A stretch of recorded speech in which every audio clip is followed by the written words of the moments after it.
Hello everyone, I am Abhijot Singh Chauhan from grade 8 and today I am here to talk about the topic Advent of the Europeans in India. Chronology of Europeans, which means the sequence in which the Europeans came to India. The first were Portuguese, the second were Dutch, which is known as Netherlands today. The third were British and the last one were French. Advent of Portuguese in India. This was Vasco da Gama, who was first Portuguese to visit India by sea route. He started from British Island and then to Africa. So this is why the name of South African cities is different from North African cities. And then he visited India by passing over Madagascar. He reached in India in 1498.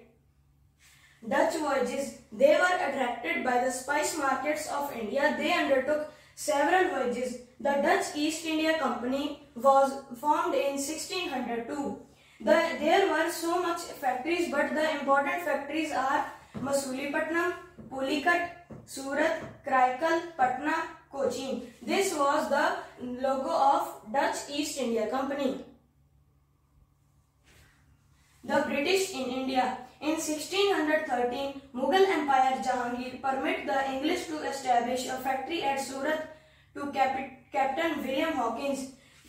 Captain Thomas Ross succeeded to establish factory in all parts of Mughal Empire in 1615. Queen Elizabeth I granted the East India Company the sole right to trade with East on 31st December 1600. This was the Queen Elizabeth I Queen and this was the flag of British Raj. French expedition. The French East India Company was formed in 1664.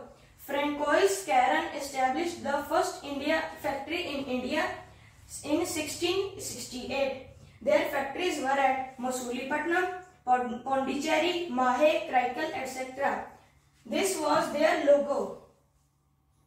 This was a great navigator, Christopher Columbus, who accidentally discovered United States of America. He thought that India is in the Tropic of Cancer and between 60 and 90 latitude. But he didn't know that in the opposite direction America lies, and then he just found America by accident. Thank you.